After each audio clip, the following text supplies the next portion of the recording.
that door. Okay, let's go to the next one.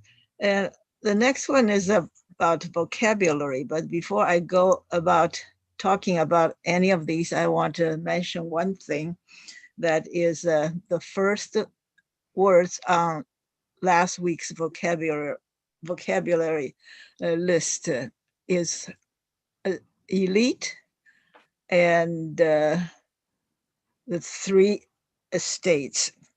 And I was just looking at the recording, and lo and behold, I got 190 some reviews of that thing. I don't know what happened because I usually get 20, 30, 40, sometimes a little more. There was once over 100, but this time it's 190 some people who watched our last week's recording. I was really surprised, but I just happened to look at it, and I realized that I was a little confused when I talk about that. When we say elite, it is the upper class of the society. It could be the king or the nobility or clergy, but the commoners are not elite. In the recording, when I talk about that, I said there are three parts of the elite, but commoners are not elites. So remember, they are not. Now let us start with this week's, last week's vocabulary. First, we talk about pedestal. I told you that there, no, okay, that's the one I want to remember. Put someone on the pedestal means to revere somebody, be very uncritical. You admire this person so much that you put this person on a pedestal, which means he is to be worshipped or to be admired and not to be criticized. So the explanation on the first line, it says to give someone uncritical respect or admiration. 这就是这个意思，说把一个人放在一个雕像台上的意思，就是说我们对他非常的尊敬，而一点都不敢说他有什么不好。And the second line is to treat someone as an ideal rather than a real person. So you worship this person so much that he is no longer a real person to you. He is an ideal person, 是一个理想的人，而不是一个真实的人了哈。那一个 example of using this term is if you idolize a girl and put her on a pedestal, she will sense it instantly. 这个意思就是说 if you idolize a girl, that is, you treat this girl like an idol. Idol 是个偶像或者是你在崇拜这个宗教里面的一个神的时候 you idolize a god. And in this sentence, it says, if you idolize a girl and put her on a pedestal, she will sense it instantly. 他马上就会知道他就可能会看不起你或者是 take advantage of you. She would know that you worship her. So she's very happy, but she will become pampered and become arrogant. 那这个 pedestal 的意思呢，就是踩在脚底下的这个一个东西放在一个台子上面这个台子呢就是让它放脚的地方，所以叫从这个 pedest 这个字来的The source of this prefix is probably Latin or Greek or something, I'm not sure, but it means feet. For example, we say a person walking on the street, this is a pedestrian, 就是一个行人的意思行人就是 pedestrian, 就是在走路的人Sometimes you go to a park, for example, 台中公园, you can rent a little boat. Maybe there's a pedal boat you can rent. Instead of having 2 oars or 1 oar or 1 big stick, you have a boat with pedals. So you put your feet on the pedal. It's like a bicycle, okay? The bicycle has 2 pedals. Bicycle 就是脚踏车哈。脚踏车 has 2 pedals. A pedal boat also has 2 pedals, or some bigger ones. 2 people can sit there. In that case, there will be 4 pedals. So pedal means something that you put your feet on in order to make it move. Okay, so this reminds me of when I studied 说文解字 the teacher would say, in the word, if you see the foot there, 足 or you see a 指 there, 这个指是那个 toe 的意思 脚趾的意思. So if a Chinese character has a part that you can see is a 足 or is a 指, these both of these means there is a foot there. So a word like 五 or 五 这个最倒数第二个字这个五呢，我们叫做止戈为五这个五呢，就是说有一个人站在那里。There's a person standing there with a foot. You see that 指 there, and in this person's right hand side or left hand side, there is a long weapon, like a sword on top of a stick, or some kind of like a trident on top of a stick. 这个所谓的武这个字就是 waging war 的意思。So it has a person standing there with a long weapon. That means war or battle. And the last word is dense. And you see the top of the word give you the sound 五 At the bottom there are 2 feet.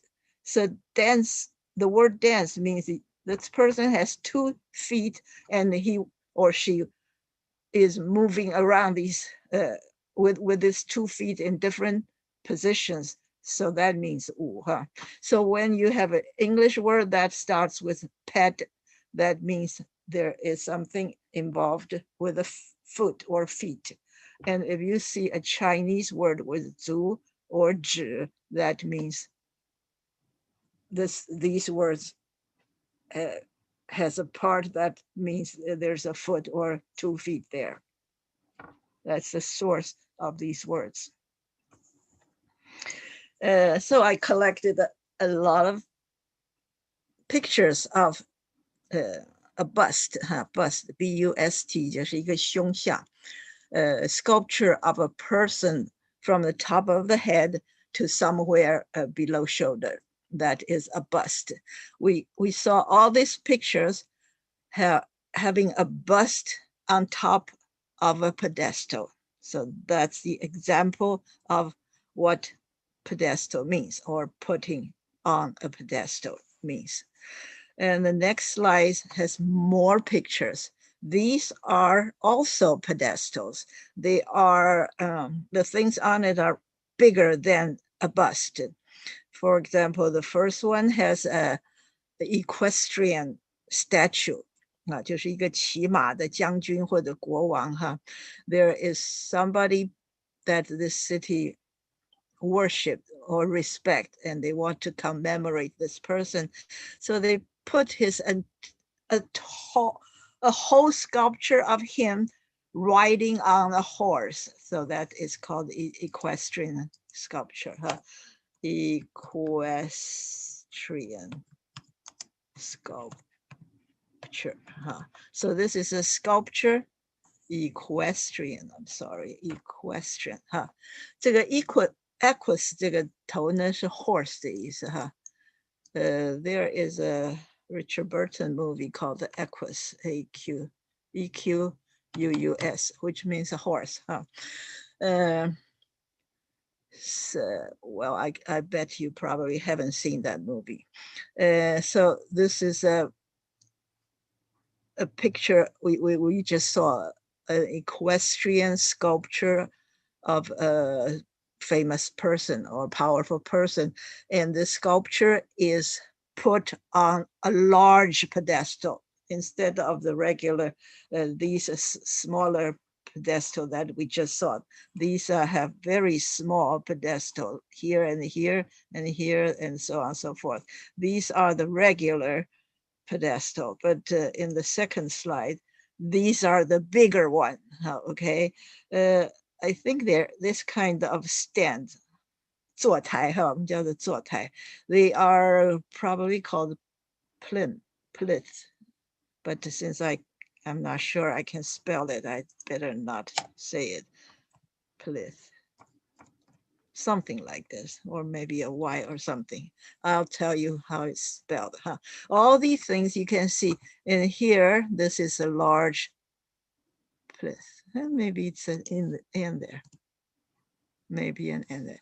Anyway, this is also a pedestal, and these two columns next to the door, they are resting on a pedestal here, there.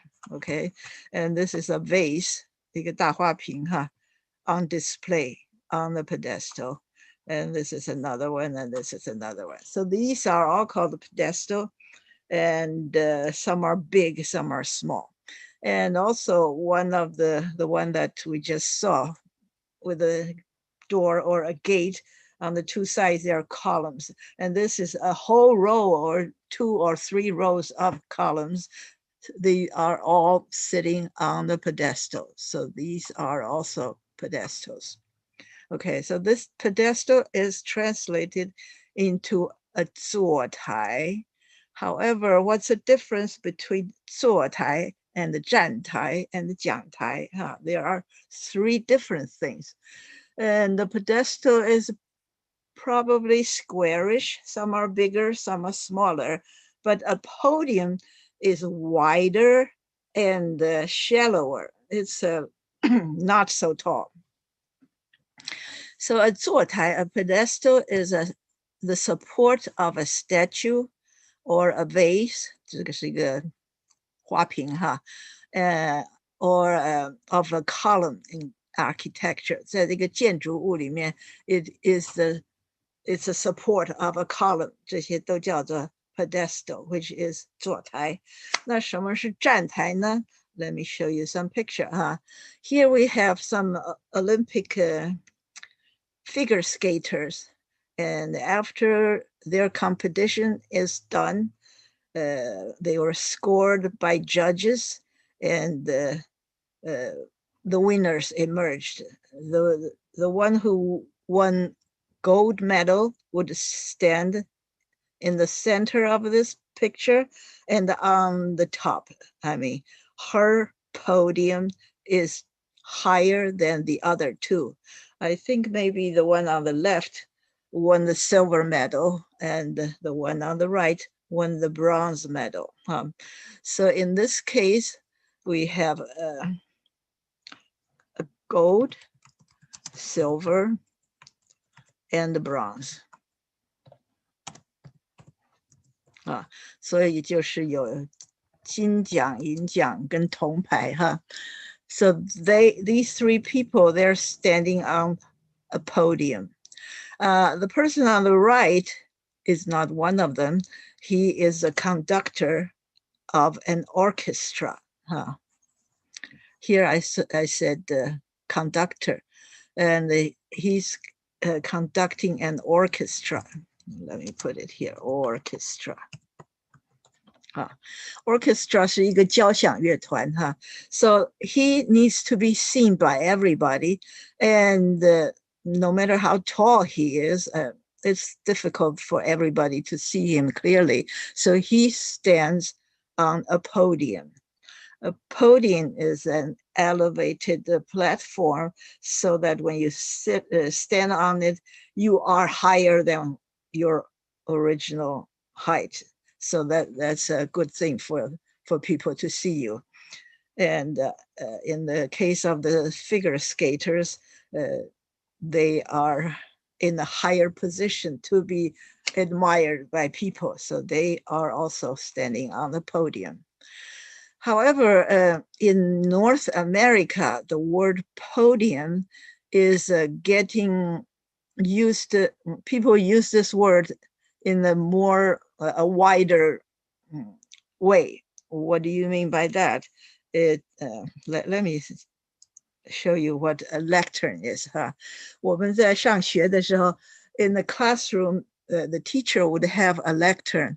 The teacher would come into the room, the classroom, and he or she would put some things on the lectern, and there may be books or notes or maybe a whip to beat to get your attention or whatever it is. So this thing is called a 讲台, and in English it is called a lectern. However, in North America, lots of people use the word podium as a lectern. We would say the presidential election candidates, they came onto the stage and stand next to a lectern. But sometimes they would just say he stands next to the podium, which is not exactly right in the original English sense. But in America, many people would say that's a podium, even though it's actually a lectern. Okay, so that's it. We got rid of that. The next word is abolish. Abolish is a verb, and the noun is abolition, and sometimes people would say abolishment, but there are more people who use abolition instead of abolishment, even though both are good words. 什么叫做废除呢? There are some examples of things that were abolished. First is the observance of Sabbath. 我们说 Sabbath 在中文讲叫做安息日, and in the Judeo-Christian religions, you would probably pronounce it as Shabbat. Actually, only the Jews would call it Shabbat. Christian would call it Sabbath. To observe something 就是遵守或者实行哈，比方说我们要instead of Chinese New Year, we don't say that we have a celebration of Chinese New Year. Instead, we would say we'd observe this. It has a more religious tone to it. 意思是说 we do it because out of respect of something, when a Jewish people observe Shabbat, or a Christian observes Sabbath, that means that they, because God created the earth in 6 days, with everything in it, from the skies and the ocean and the earth and the mountains and rivers and the animal and the plants, everything, until he did Adam, human, in his own image. That's, he said, okay, my job is done. The whole universe has been created by me. So I'm going to take the 7th day to rest. 这个第7天呢，就是一个安息日。And when I first came to this country in 1969, no stores were open on Sundays because that's a day of rest. If you are a good Christian, you're not supposed to be thinking about work or about making money. So when you go out on Sunday, I wouldn't say nobody is open, but very, very few. Most grocery stores would not open on Sunday because they were good Christians. But then they realize they're losing a lot of opportunity to make money because that's the day most people have time to go shopping. So gradually the state laws changed and the people stopped observing Sabbath. They no longer require the stores to close on Sunday.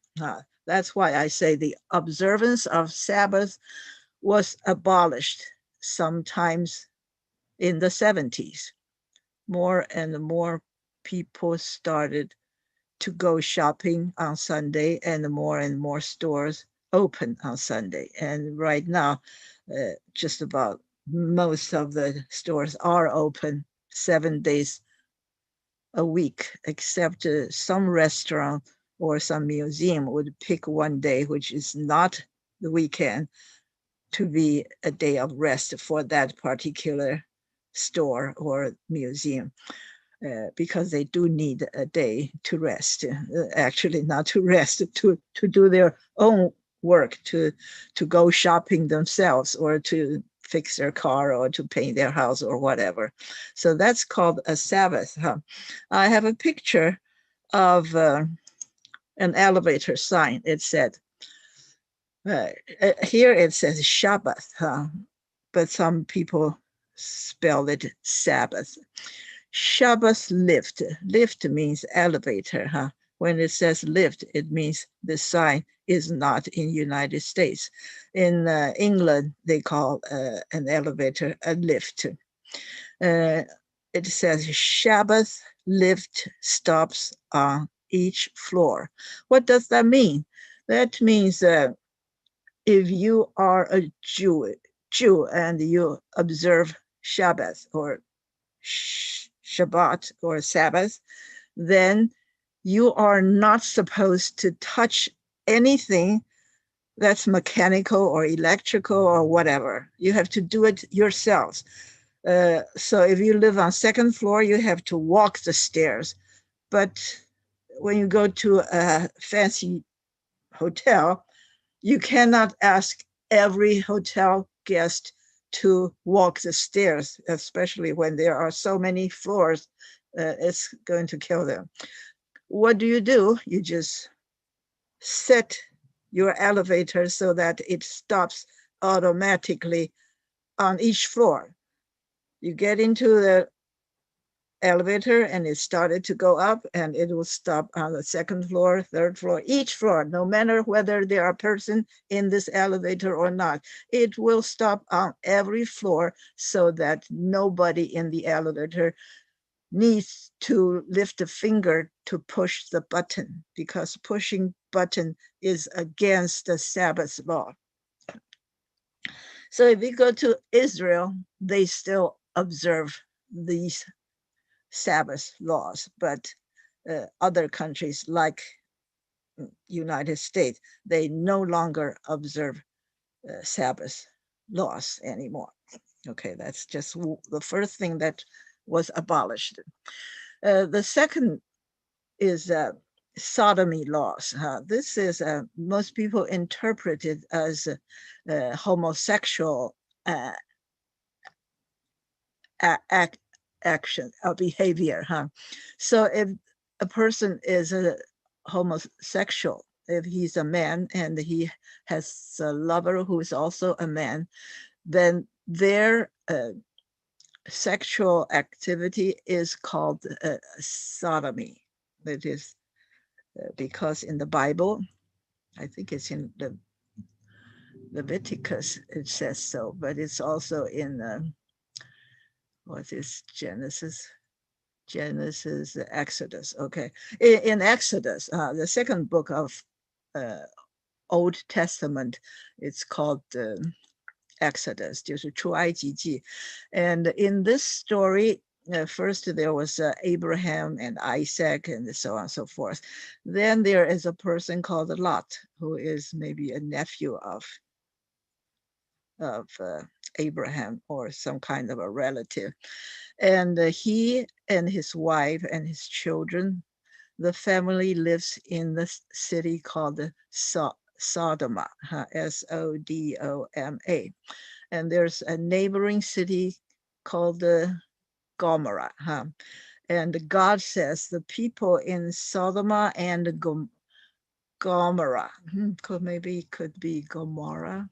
Anyway, there are two cities where people are not behaving normally or not behaving well, depending on how you define normal or well.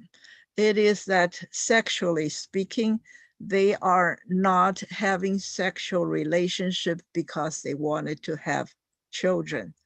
They are doing it for pleasure, even though they did not want any children, or they are doing it in a not normal way, which means it's not between a man and a woman, but between two men or two women, or between a human and an animal and such things.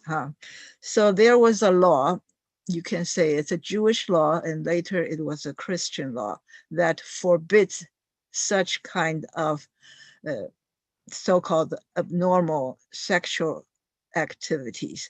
So these laws was in place for hundreds of years and only abolished in maybe the 60s or 70s of last century because people are becoming aware that homosexual is not necessarily an evil thing. It's not because they're bad people and they should not be prosecuted or even be killed for such things. So they abolished such laws.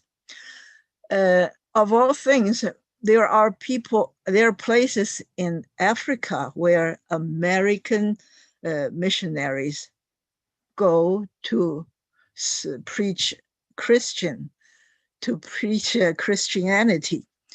They made the government there, like Uganda or countries like that, because of American missionaries' power, the lobbying. They made these things to be law, like sodomy laws in Uganda, even though in America it's no longer illegal. So this kind of law is now abolished in United States and most Western countries. However, it's still in place, or it becomes a new thing in many African countries. So that's the second thing on my list. And the next thing is restriction on women's rights in Saudi Arabia. They have lots and lots of restrictions on women's rights. For example, women are not supposed to drive. They can not go get a driver's license. They cannot drive a car.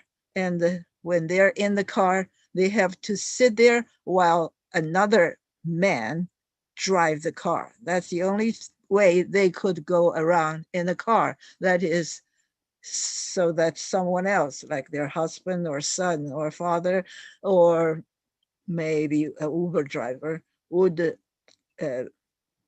drive the car. But of course, a woman is not supposed to get on the Uber driver's car by herself. She needs to have someone else, like a brother, a husband, or someone to go with her.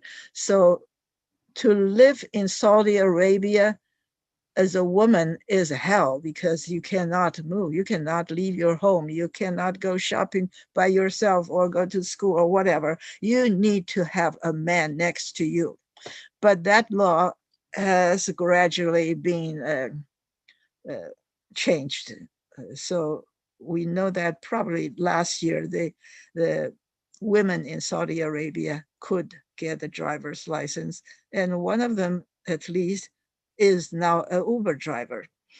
So that's a funny thing, but that's the third thing I thought about that's abolished. And the fourth thing is the most commonly known thing, that is slavery. Slavery was abolished after the Civil War. Actually, during the Civil War, President Lincoln had an executive order saying, it's called the Emancipation of Slaves. That means all the slaves were set free in 1863 or 1864. I think it's 63. So what this emancipation law means is that slavery is abolished. It's no longer legal to have slaves. Of course, in America at that time, it means Black person being a slave. not anyone else. For example, if you see Russell Crowe in the movie The Gladiator, he was a slave. Or Kirk Douglas was a slave in the movie Spartacus. That's because in those times, around the 1st century AD or 1st century BC, at that time, white slaves were the slaves, not necessarily black. Some are black, but many white slaves were slaves. So I mentioned these 4 things that used to be the law, but now are no longer. The laws were abolished. So in America, when you say the person is an abolitionist, here's a word here, abolitionist, that means this person is against slavery. Nowadays, there's nobody who's an abolitionist because we all are. When you use this word, you are using it just before the Civil War of the United States. There are an increasing number of people who thought having slaves was wrong. And these people who became an activist trying to abolish this law is called an abolitionist. So even though abolitionist seems to me a person who abolished something, but when you say that in America for that period of time, you mean the abolition of slavery, not anything else, okay? This is a story of Lot's wife. I was just talking about the 2 cities that were considered evil in the eyes of the God, Christian God. He told Lot is Abraham's nephew, I think. He told Lot that I am going to destroy these 2 cities, and you need to go out of the city, escape from this city with your family because you are good people. But the rest of the people who are bad, who are evil, I'm going to kill them all. So Lot immediately took his wife, who is this person right here, Lot and his wife and the children and maybe some of their livestock, they left the city and they went out and they heard big explosion and the fire and so on and so forth. That was when God set fire to destroy their whole town. And God told them that just get out of here. Don't look back. Don't look back. So Lot took his family out of Sodom, and everyone was told not to look back, but his wife couldn't help it. His wife is too curious. He thought, wow, such a noise behind us. I gotta see what's happened. So she turned around and God made her into a pillar of salt. And that's how you see this pillar of salt, which was once Lot's wife on top of Mount Sodom, okay? This is called a pillar of salt. And nowadays we say, don't look back, just move on. For example, we tell Donald Trump, just move on, you lost. Just don't talk about the past. Life goes on. We would say, just move on, unless you want to become a pillar of salt like Lot's wife. We don't even know what her name was. We just know that she was Lot's wife. Okay. There are people who looked through the books throughout the Bible and did not find the words that criminalize homosexual behavior. Some of them says it's in, as I just said, Leviticus or something, but many priests would tell you that actually God the Bible never mentioned that word, or never mentioned this is wrong. It is wrong for two men to be together. But there are diehard Christians and Jewish priests or rabbis. They would say, according to the Bible, you are not supposed to be a homosexual person. But there are equally or even more people who said that the Bible never said that, okay? But I am no expert, so I cannot say that. I've read several articles saying that you cannot find such words in the Bible. This emancipation is about the thing that Abraham Lincoln, here's Abraham Lincoln, what he did, it's in 1862, he issued the Emancipation Proclamation. The proclamation 就是一个宣告的意思。Emancipation Proclamation 就是解放黑奴的宣告。That's in the heat of the Civil War. Here is Civil War. Civil War 就是说不是跟外国打仗，而是 within the state, within the country, you have different parts of the country waging war against the other part of the country. That is called a civil war instead of a military war. We say a person is a soldier or is part of the army or something, that those are military personnel. But anyone who's not a military personnel is called the civilian. Civilian 就是平民的意思。你在打仗的时候就有军人跟 civilian 两种人哈。一般来说when you're waging war against another country, you are not supposed to kill the civilian. Wherever you go to engage in warfare, you should not kill we would call that collateral damage. Collateral,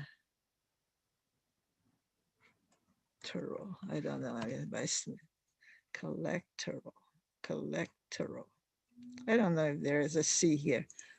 Maybe. I'm not sure. Okay. I think you have double L then. Double L, okay. You have a double L, I think. Is there a C?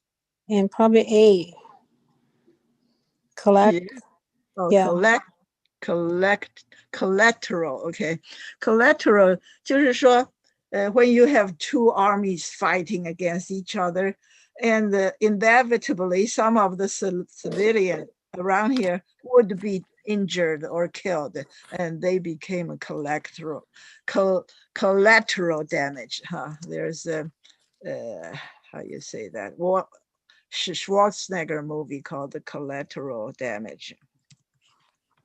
Okay, there are usually lots of casualty in the Arnold Schwarzenegger movie, so he might as well call one of his movies Collateral Damage. That means we didn't mean to hurt these people, but because they are just happen to be at the wrong place at the wrong time, in the wrong place at the wrong time, they became collateral. Okay, collateral damage. Okay, and these are the words that we used to say when we talk about these things. Here we have the Emancipation Proclamation. 所谓的解放呢，有时候我们说的不是黑人，而是比方说women, women, when we talk about suffrage, that is voting right.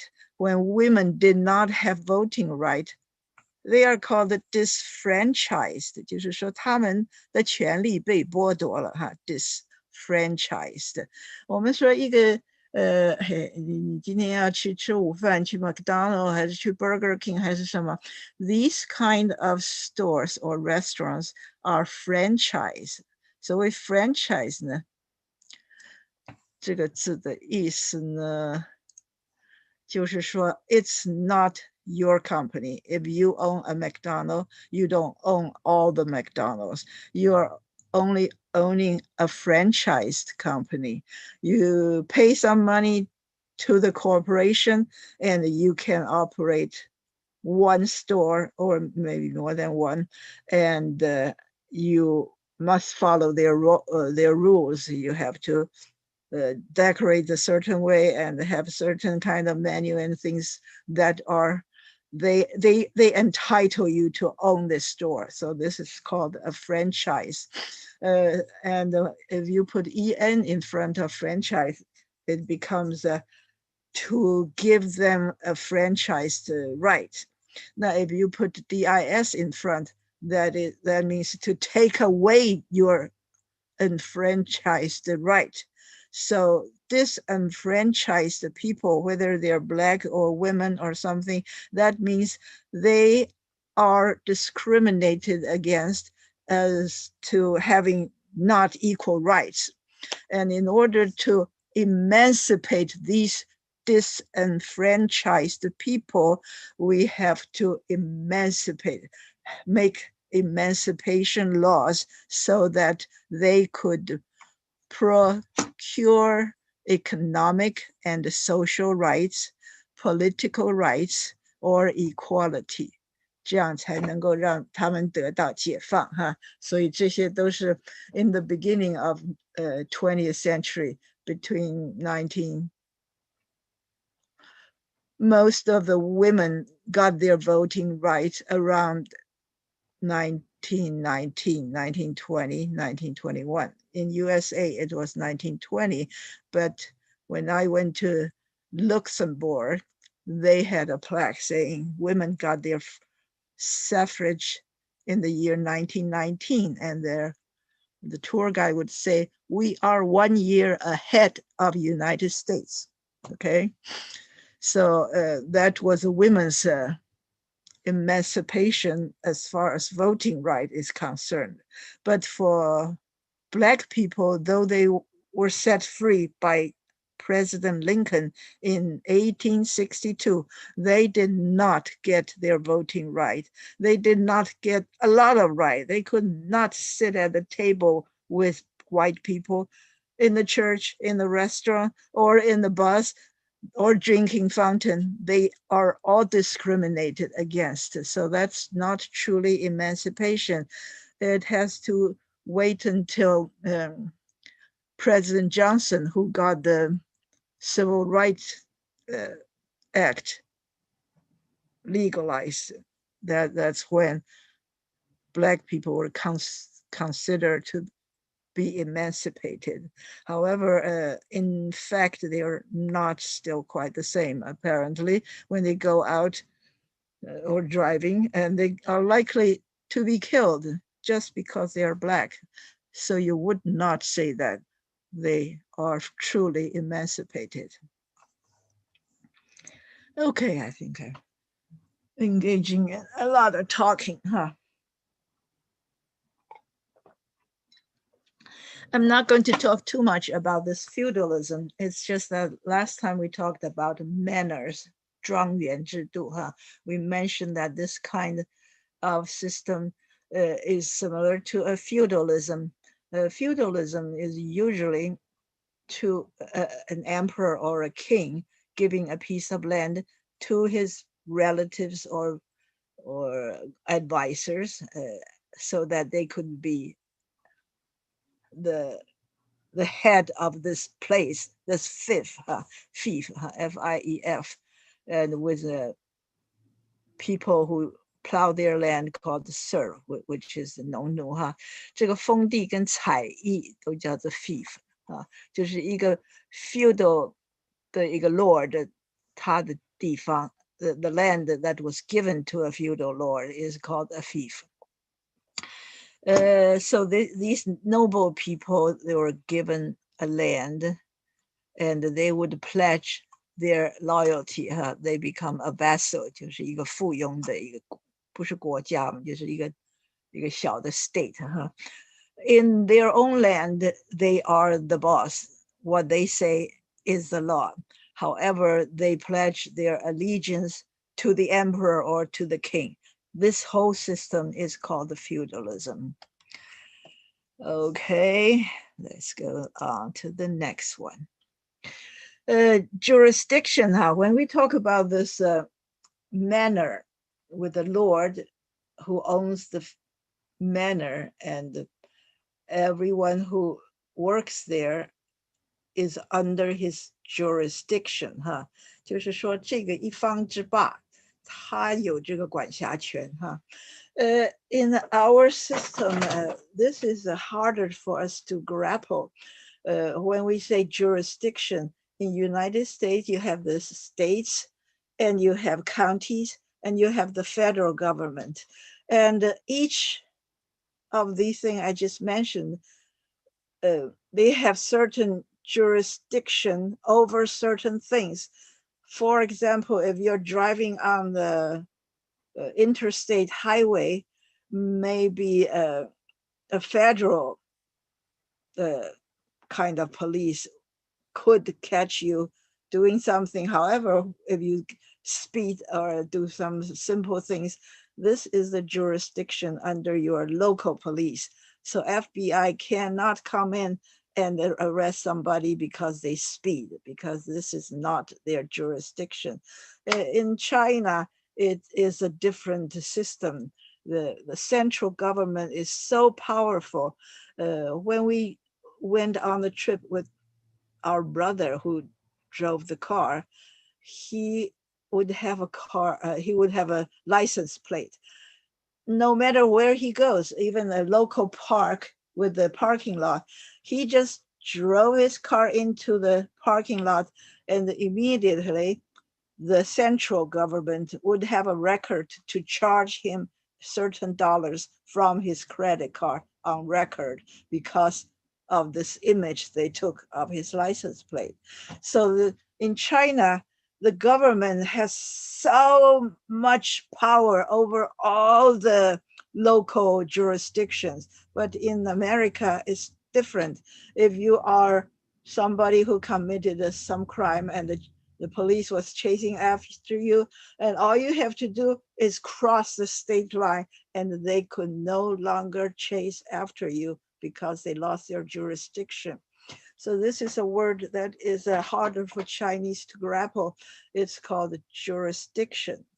However, we've heard of a 治外法权, when we were talking about all these Western European countries, such as 八国联军, they all wanted to carve a share of China, so they have their concession. 我们叫做租借, concession. I don't know, concession, maybe.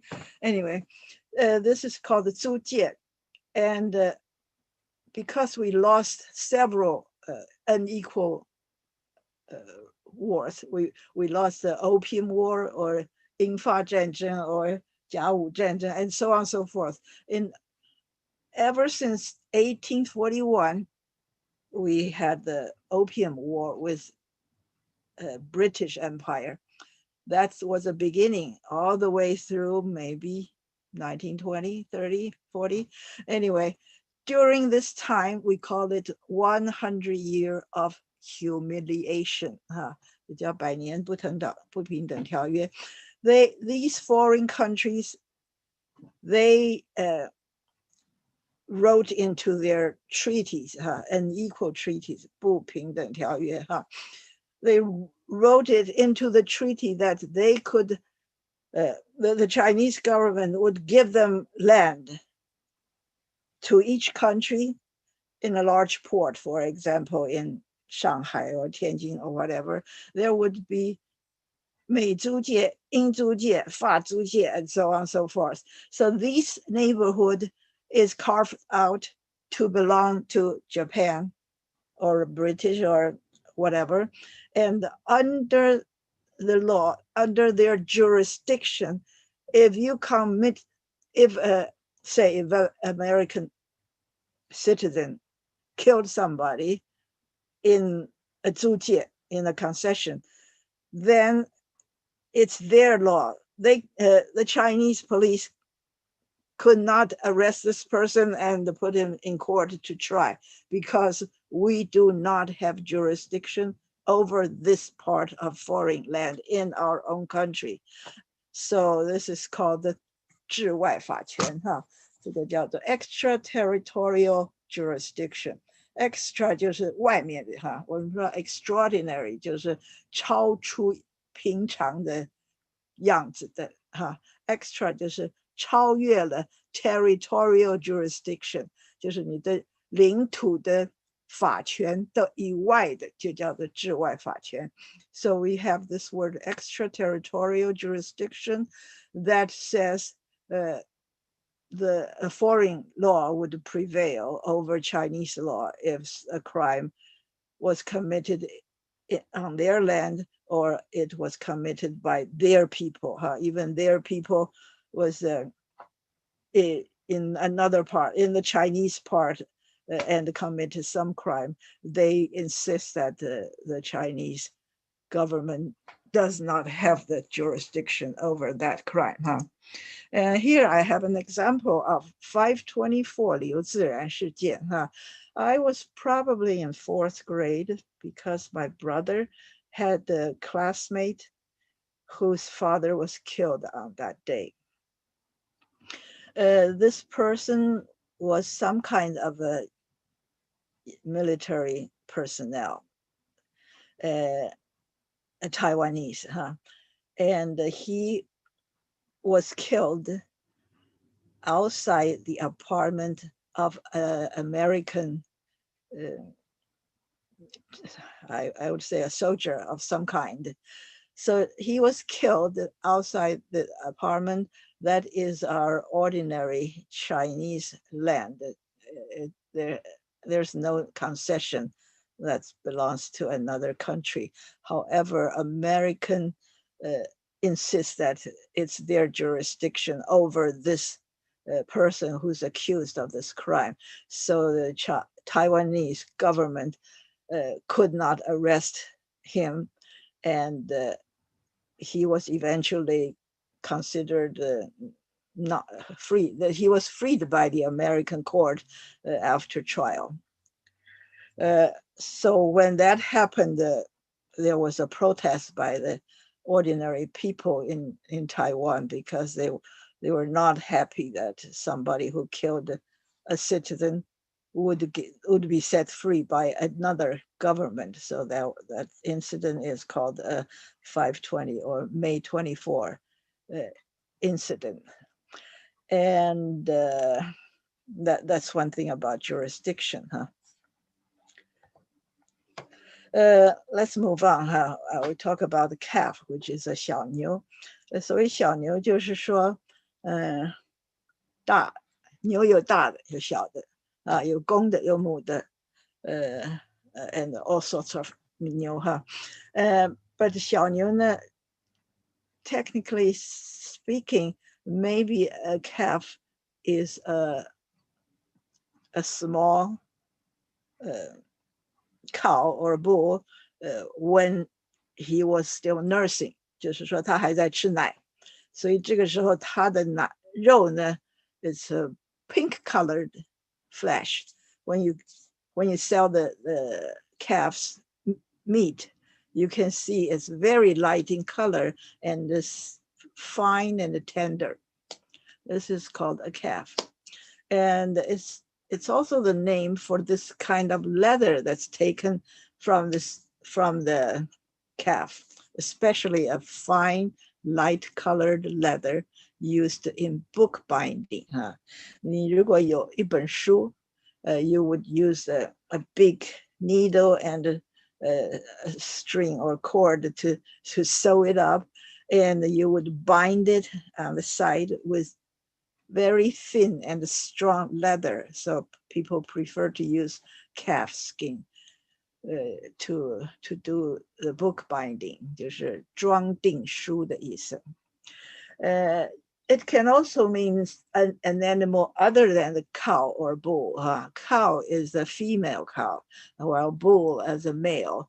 But it could also be a deer, elephant, seal, seal 是海狗哈 ，seal lives in the sea, but it is a mammal 哈。上次我们说 mammal M-A-M-M-A-L 是一个哺乳动物，海豹、海狗、什么海狮什么的，这些它们的小孩都可以叫做 calf.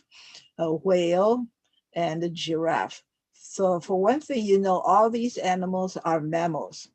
You never see a fish, a small fish called a calf. No, never, never. But it has to be a mammal.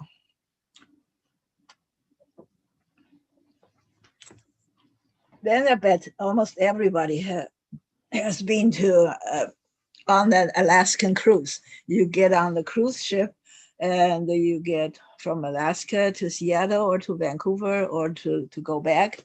You could start from Ketchikan or Juneau or Seward or one of many other ports.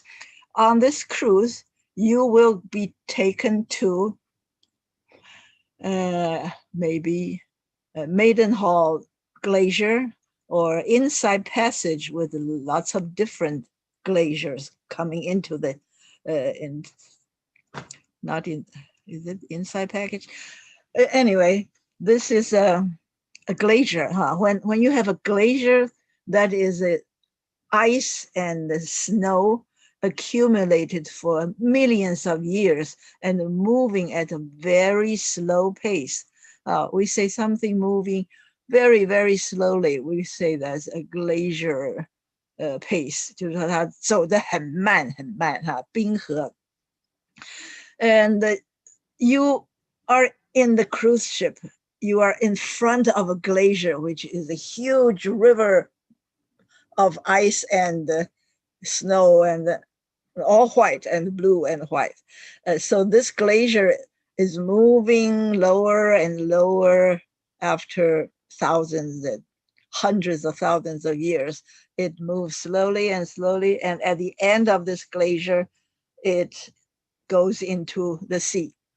And between the glacier and you, there you can see, if you wait long enough, you can see the glacier breaking apart and the ice just fall into the water. And this is called the calf, huh? C-A-L-F. 就是说好像看见一个冰山在生小牛一样，你站在那里看那个冰山 and it moves and a part of it collapses into the ocean as if a cow giving birth to a calf. So that action is called calving, huh? Ice shelf or iceberg. Okay, that's here again I say 哺乳类哈，什么叫做哺乳类呢？就是第一是 warm bodied， 它是暖的，身体是暖的，不是冷血动物哈。Warm body. What kind of animal has cold blood, like a snake, turtle, or frog? They do not have 4 chambers in the heart, so their blood got mixed up, not being separated. As a result, their blood is not warm. A warm-bodied mammal, you have a constant temperature that you keep. However, a snake or a frog, their body can be cold if the outside is cold.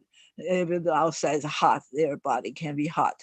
So those animals are not warm-bodied and they are not mammals. And mammals also have hair, 就是长毛的，而不是 instead of having feathers or what else, like a porcupine having quills.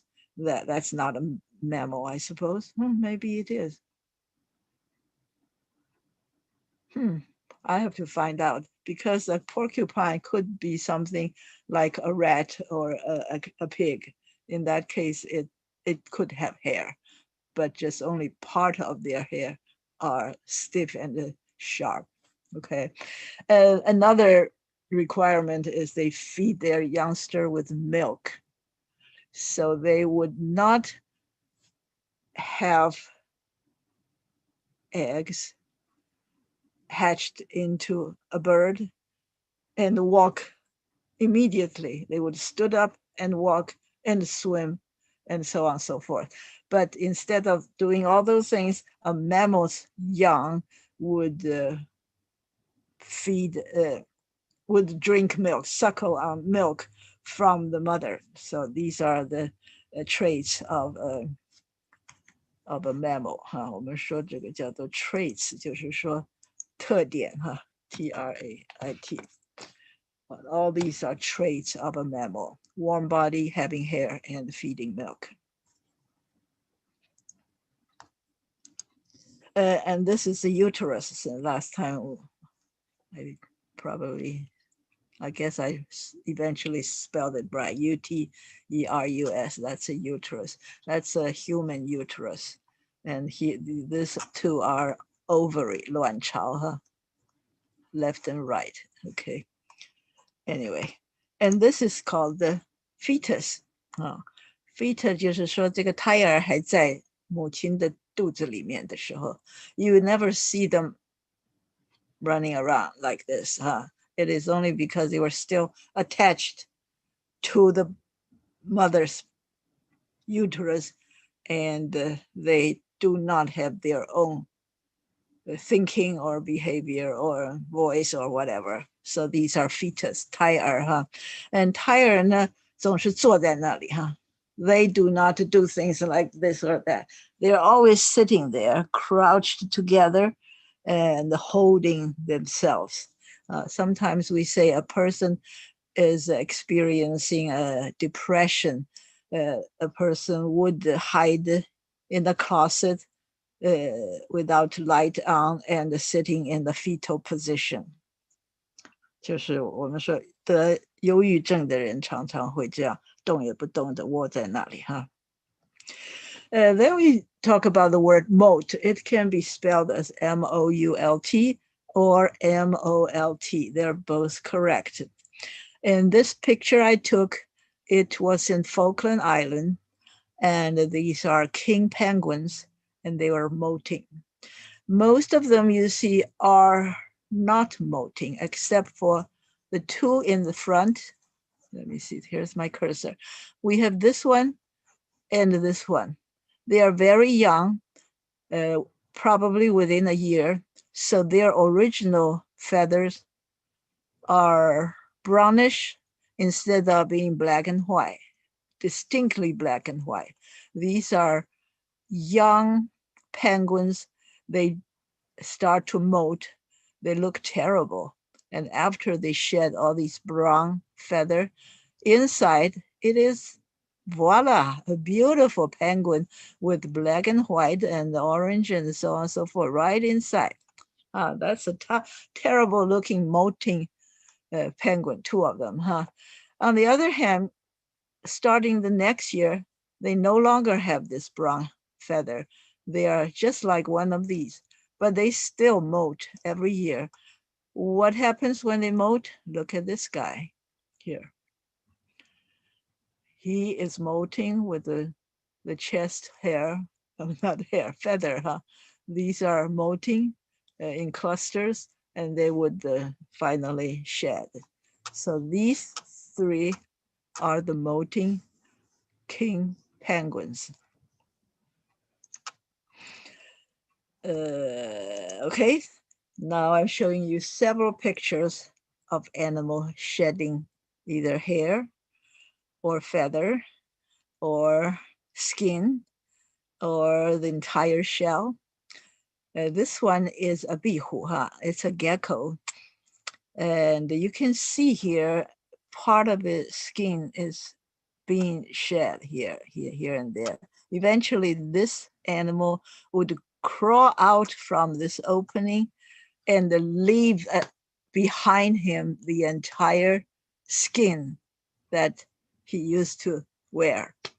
Okay, so that's a bihu. It's called the gecko. There's an insurance company, Gecko, I guess it's Gecko, governmental employee something insurance company. Geico, okay, Geico, that's right. Yeah, so they always use a very cute gecko to be their spokesperson in their commercial. Here is a snake. After it molted, it leaves behind him this entire skin of that he used to have. Okay, so this is a close-up view of snake's molted skin. I used to live in the country, and sometimes we go to the attic and there would be a piece of a shedded skin of a snake. And then people would tell us, don't kill that snake. He's very good to you because he eats a lot of rats. So we never killed a snake, but it's kind of scary. Here is what we all have seen. We probably have not seen this originally, but we would see the remain. This part, it's called an exoskeleton. 就是它一个昆虫，它的 shell 呢，因为它里面没有脊椎骨 ，it's just a meaty insect, but it has a very hard shell that acts as a skeleton. 它像它的骨头是在外面的，我们叫做节肢动物哈。So a cicada would somehow open up the back of this exoskeleton, and he would come out of it, leaving that skin on the tree or somewhere else. So that is when it molted. We all have seen lots of 蝉的壳哈 cicadas shell when we were young, and then every summer we hear their how do you say that, crying? Ooh, it's just very long music. I don't know how you call that, but that's what cicada is. However, in this country, their cicada comes out once every 17 years. So once every 17 years, you would be able to hear them singing in the tree. But even when that year comes, I have never heard that before, but that's what they say. Here's a mayfly. Mayfly 我们叫做浮游 It lives only for a day, but during this day, it would change from a caterpillar to a flying insect. Then it would shed the skin and so on and so forth. But everything happened in the day 所以苏轼说在他的前赤壁赋里面说既浮游于天地渺沧海之一粟 In this he meant that we human beings are just like mayfly, even though we lived on earth for a length of time, but compared to this very long life of the Yangtze River, we are just like a mayfly. And we're so tiny compared to the ocean. We are just like a grain of cereal, okay? The molting from a caterpillar to a butterfly is often called metamorphosis. We used to talk about metamorphosis when, let me see, what's his name? Pygmalion. Pygmalion, he sculpted a beautiful woman out of ivory, and then he fell in love with this woman, and the goddess of love, I think it was Artemis, anyway, Aphrodite, okay, Aphrodite very generously changed that sculpture into a live woman so that Pygmalion could marry that thing that he just created. And this is written in the story Metamorphosis. There are 250 stories of such changes between human and strange animals or different things. Here we have a monarch butterfly. Of all the butterflies in the world, the American people just about only knows this kind of butterfly. It's called the monarch butterfly. It goes to Mexico to change. They would go there as eggs. The mother moth and the mother butterfly would lay eggs, and then the eggs would hatch to become this kind of caterpillar and this kind of a cocoon, or called the chrysalis. And then it would emerge from this thing, and voila, there's a beautiful butterfly. I'm saying voila. This is a French word, voila. Every time you say ta-da, this thing happened, you could say voila. And here is the hermit crab. 我们叫做寄生蟹哈. It does not own that shell. It would crawl into a suitable shell and live for a while. Then he would come out of it and pick a larger shell and use larger shell as his home. So when the hermit crab molts, it does not shed any skin or this or that feathers or whatever. No, it just changed its residence. Here we have a crab. The crab shell would open from the back end, and the crab would crawl out of it with the whole set of legs out of it. So the shell, the old shell and those legs would remain there while the new crab molted to become a new shell, a new crab. At that moment, we call it soft shell because it's so soft.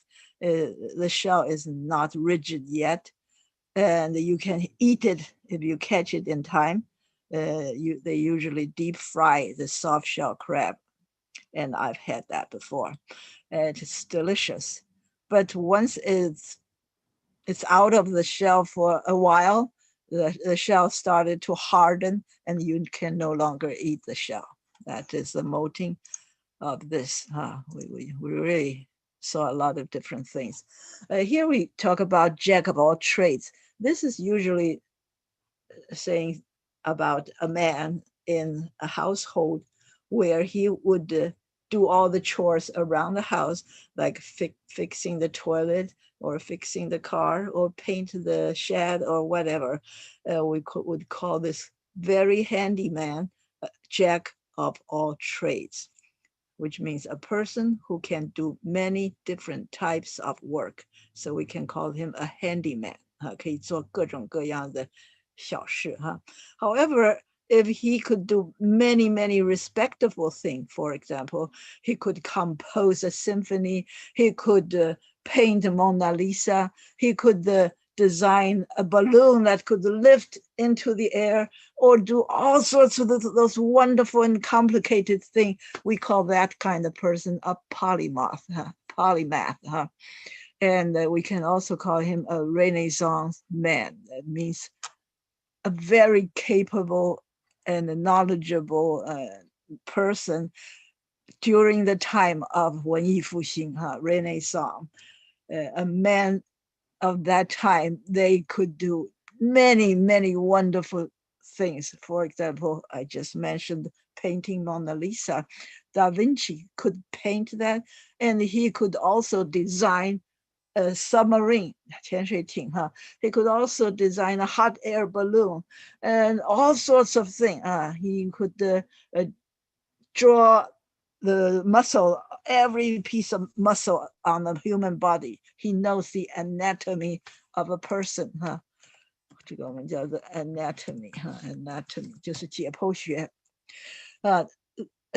So Da Vinci is certainly a Renaissance man, and also you can say Michelangelo is a Renaissance man. They were about the same time. Maybe Michelangelo is a few years younger, but he designed what?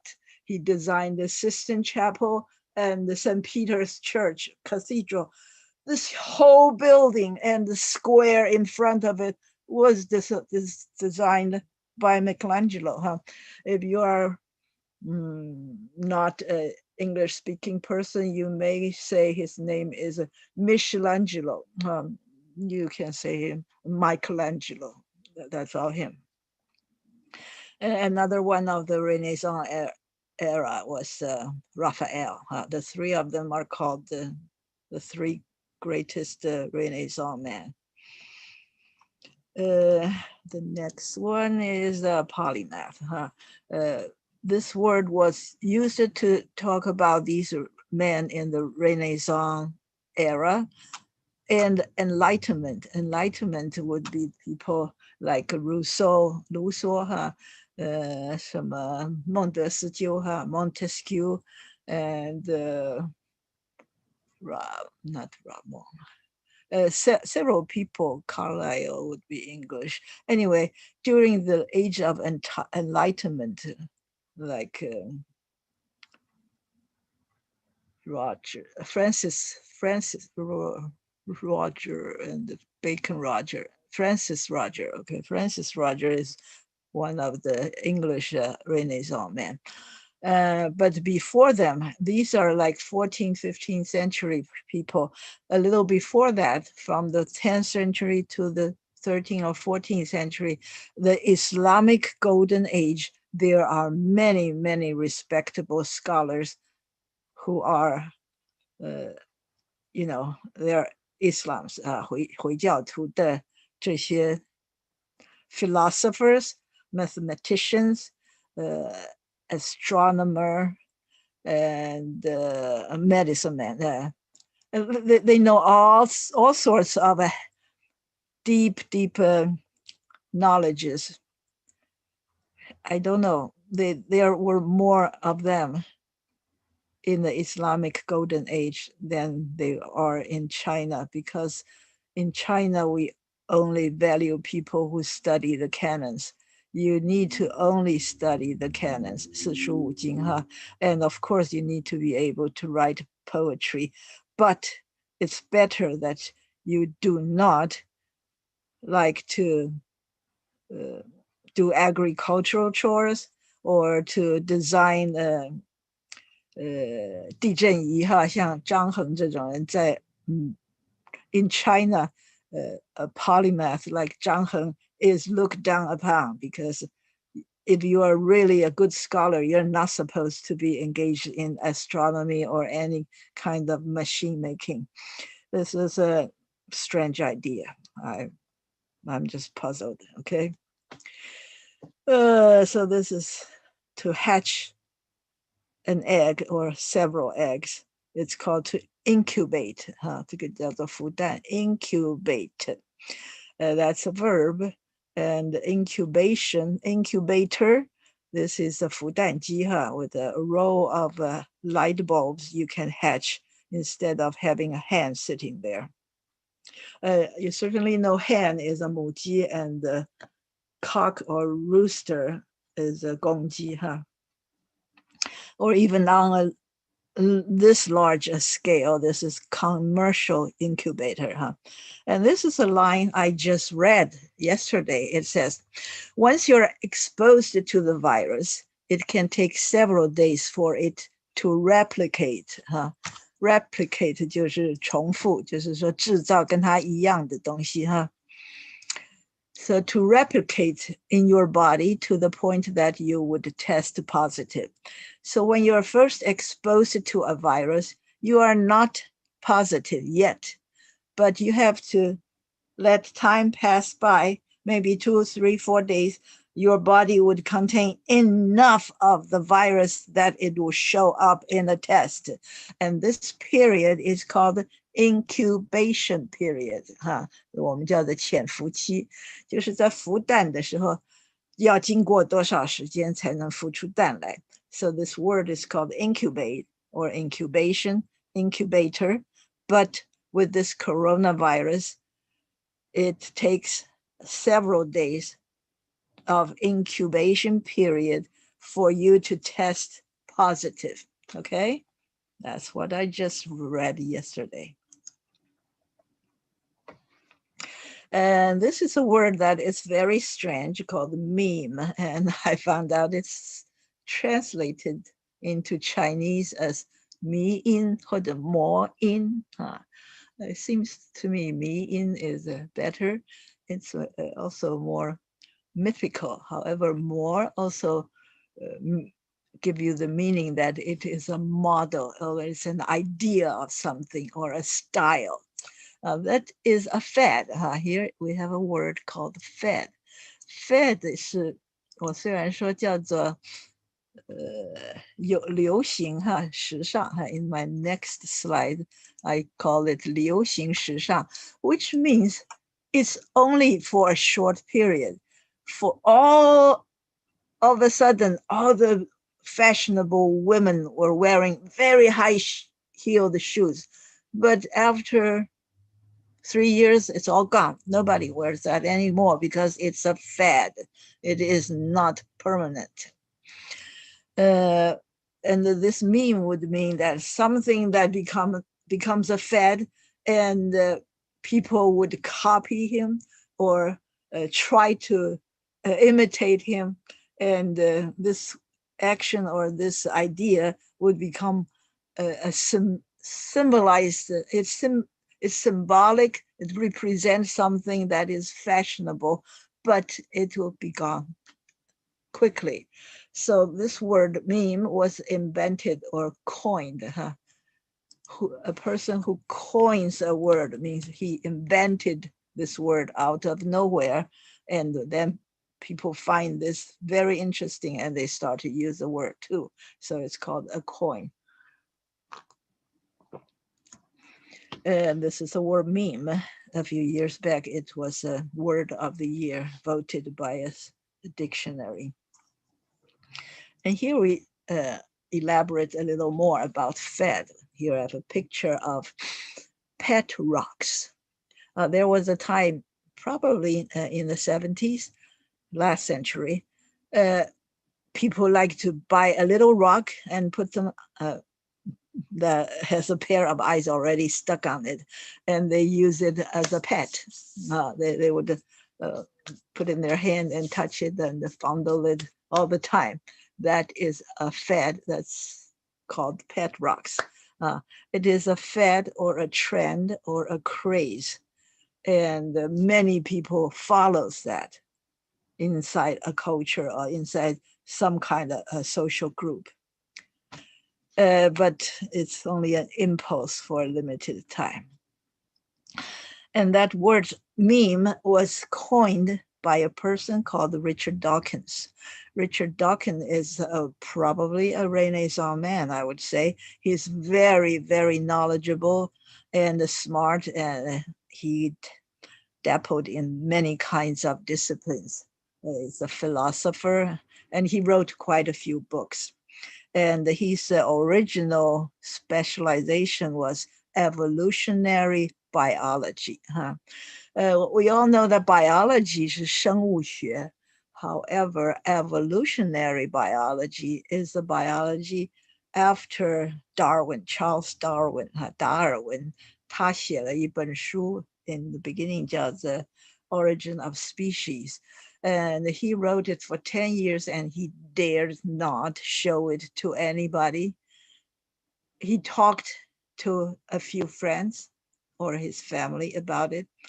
But if he published it, then the whole world would know that he's not a good Christian. He could not bear to let that happen. So he did not publish it until he heard that someone else was going to publish his own book with a similar theme or theory, 就是进化论. So he finally decided to publish this book, 就是进化论. 自从有了进化论以后呢, many of the biologists would specialize in evolutionary biology. That is to study plants and animals regarding their changes that's related to the surrounding or their evolutionary advantage. maybe a moth would develop a kind of 迷彩色, camouflage color.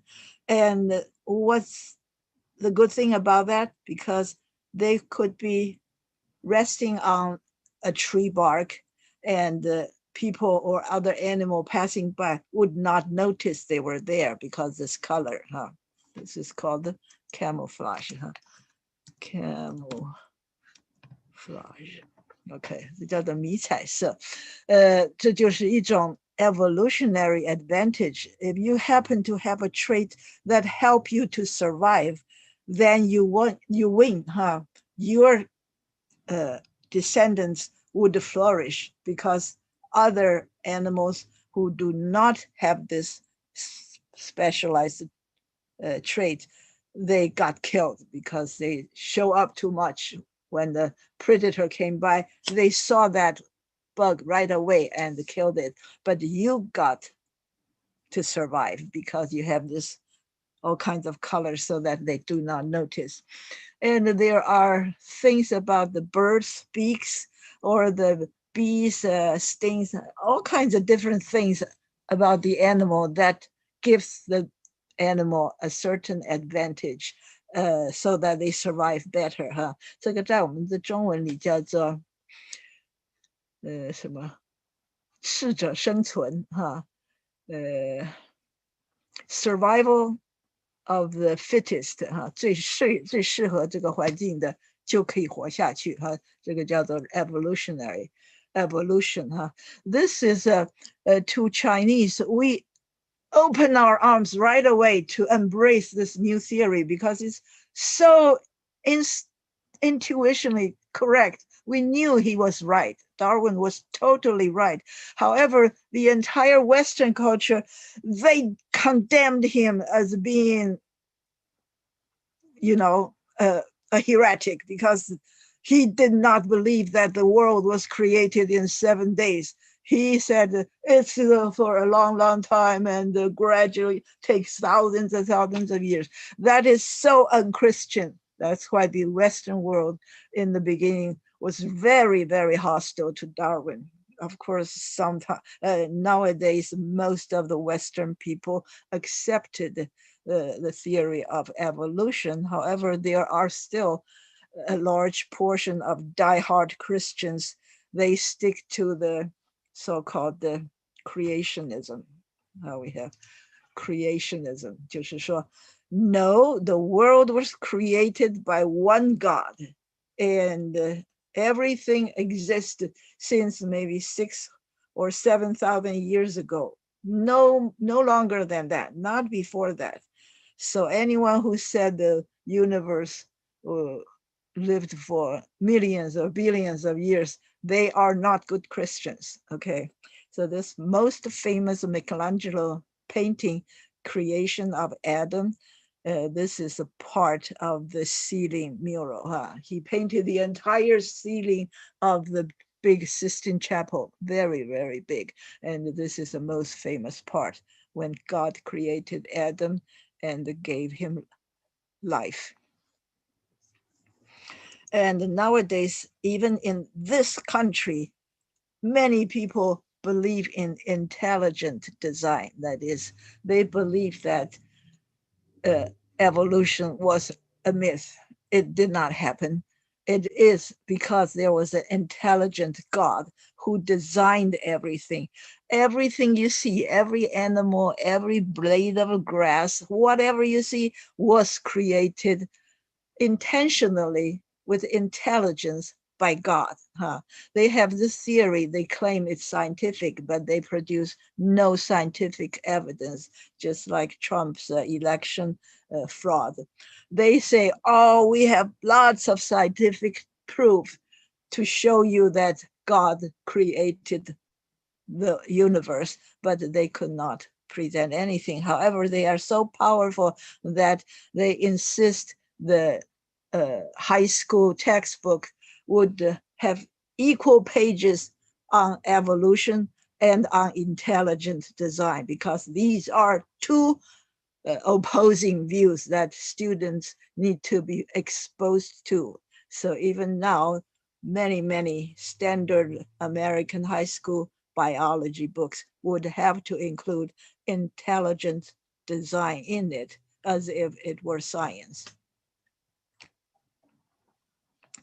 In their opinion, God created the universe just like a watchmaker made a watch. You look at it, it's so complicated and you don't know what goes where. It's just like the universe created by God.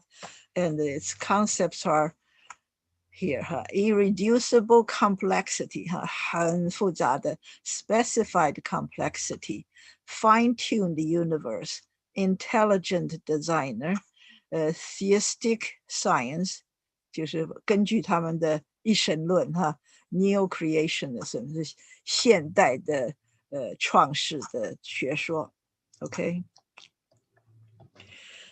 So we have in this previous slide, this word theistic, and this, if you put A in front, 就变成无神论者 You can spell it with an A or with an AE. Nowadays, it seems A is having the upper hand. So it's atheist, 就是无神论. Either this person thinks there's no God, or well, it's really difficult for me to understand what the three levels of atheism. Reject the belief that any deities exist. 认为世界上就是没有神 there are no deities, okay.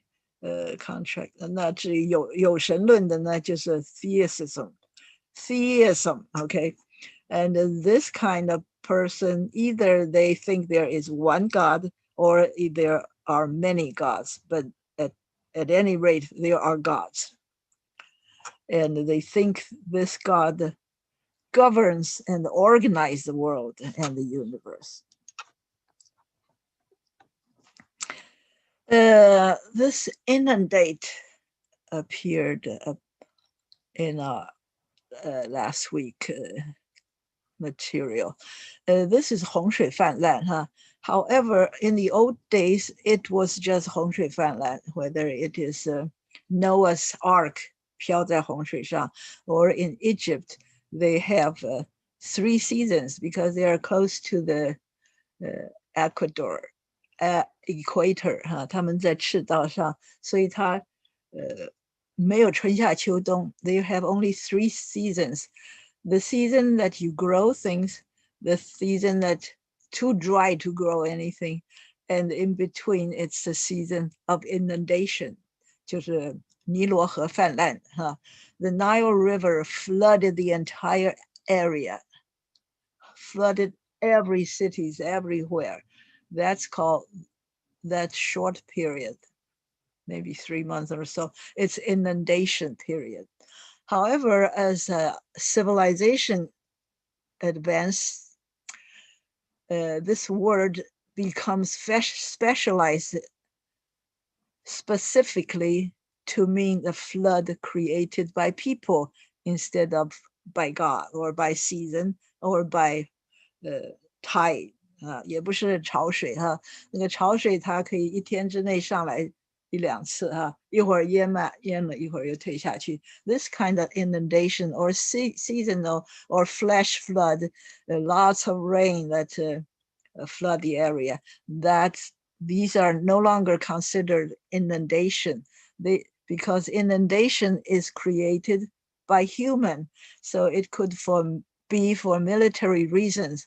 You want to attack this city and you just open the river, open the gate or the levee of the river and let, say, 黄河, the water of 黄河 comes in and flood the entire city, then you want So it's for military reason or for agricultural reason. That is when you plant rice or something, you let the water comes in and flood all your field, planting field. So for a period of time, all the rice field would be in water. or you want to control the river management, especially nowadays. You have a floodgate, a dam, D-A-M. You have a dam and you hold the water behind it, and when there's heavy rain, you have to let the water go, because if you don't, the dam will burst. The dam 是一个水坝的意思。Dam would burst. Burst 就是会爆炸掉哈。所以这样的话，你这样产生放出来的水 ，this water would flood the downstream towns, villages and towns. This is called inundation.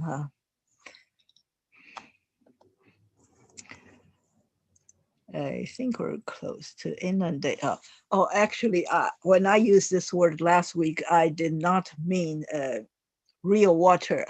It means to overwhelm. For example, Trump's campaign office announced that everybody can call this special number to report election fraud. And they were inundated by a flood of crank calls. People were calling in. They are not reporting any fraud. They just want to tie up their phone line and to make joke of it. So this phone line was inundated by phone calls. Okay, that's called inundated. Then there's the word throb. That means 心跳. You can feel that when you're really, really agitated. You can feel the heart was throbbing. 因为他在跳哈，所以我们说一个电影明星，一个英俊潇洒的一个人，我们说他是一个 heart throb， 就是让年轻的女孩子 would feel the heart throbbing when they see this handsome young man. So sometimes we use this word with other prefixes like teen throb. That means high school age heart throb. We call it a teen throb. And last time I was telling you about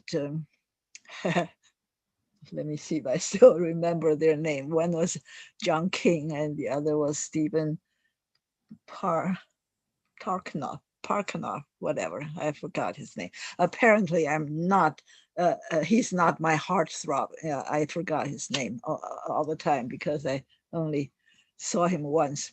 So he was called the chart throb because he was standing in front of a chart of United States, and he was explaining in great detail with deep knowledge about every little county in every state and predict where the election would go. That's why many young ladies were swooning. Swooning 就是你看到一个人你就觉得哎呦我的心啊 I love him. This action is called swoon. Swoon. The next one is 获奖者这个叫做戴桂冠的人这个 laurel 这个字是从这个 laureate 是从 laurel 来的laurel 就是月桂树的意思In English, if you give you consider a person who has literary achievement or military achievement, you would give him a award instead of giving him a wreath of laurel branches to put on the head. You would receive maybe a little award, a statuette or something with a large sum of money. This kind of award winner is called a laureate. For example, Nobel Prize. And 在古希腊的时候呢they adore Apollo. Apollo is the sun god, 太阳神and laurel was sacred to Apollo. And laurel the sprigs, 所以 sprigs 就是一个 branch 可是要细一点小一点的就叫做 sprig 这个 laurel 的 branch sprigs 就做成一个王冠戴在他的头上，这个人就是说他戴了一个桂冠所以我们叫做 laureate. This is a picture I took at the Arch de Triomphe, 就是 how do you call that 凯旋门哈，巴黎的市中心有一个凯旋门，我们叫做 Arch of Triumph 大概是哈 ，and this 凯旋门上面有好多的雕刻 ，full of relief 哈，浮雕 bas relief， and on this traffic island 哈，这它在一个安全岛上有一个 Arch de Triomphe, and from this irradiating 12 grand avenues 哈，就是有12条大街从这里射出去，其中最大的一条就是 Champs-Élysées 哈，我们叫做香榭大道。And this Arch de Triomphe, if you climb up, you have to buy a ticket to climb up, and you will pass through the inside of this arch, and you would see this was part you were going to see. That's all kinds of laurel sprigs that were used on their commemorative statues and architectural things to pay respect or to eulogize famous people. You know that Arch of Triumph was built by Napoleon. He was so, how do you say that? He thought he was the greatest person on earth. So he built this 凯旋门 after he succeeded in military over numerous, almost all the countries in Western Europe. He conquered them all. So he built this 凯旋门, and however, before it was finished, he was also gone. He was deposed. So they still finished this 凯旋门, but inside you can see how they glorify heroes like him in so many different ways. All these are laurel sprigs. And they also put him on the coin. This one is Napoleon with a laurel wreath on his head. And on the back side, it's also laurel wreath. And this is another version in the Roman Empire. So this is much older, but these are like 1810. 1812, okay, it says 1812. 1812 is the year Napoleon went to Russia, trying to conquer Russia, but winter came and he could not move his armies. So we say 桂冠诗人是 poet laureate. Nowadays, we still have poet laureate in England and in America. And the second line is a baccalaureate. It's used to describe a person who passed a bachelor's degree. So you go to college, and when you graduate, you are a baccalaureate. 就是说你得到 bachelor degree 的人叫做 baccalaureate. We talk about WASP, which is White Anglo-Saxon Protestants. So it is strictly about American people. They came from England. They are white, Anglo-Saxon, and Protestant. So in America, if you are a Protestant, 就是信新教的徒哈，中文叫做基督教。信新教的人呢，就要比信天主教要高一层哈。We know that the first Catholic president was JFK, John F. Kennedy. He was from Ireland, and before him, there were several presidents also coming from Ireland, but they brought up or they converted to Anglican Church. So they were not the Catholics, okay? WASP 这些人呢，他们traditionally they are in high position in this country， 有钱有势有大官什么的，反正是 they were the elite of this country, and many of their children got into good position, not because they were capable or they were smart or hardworking, but because they were from this family.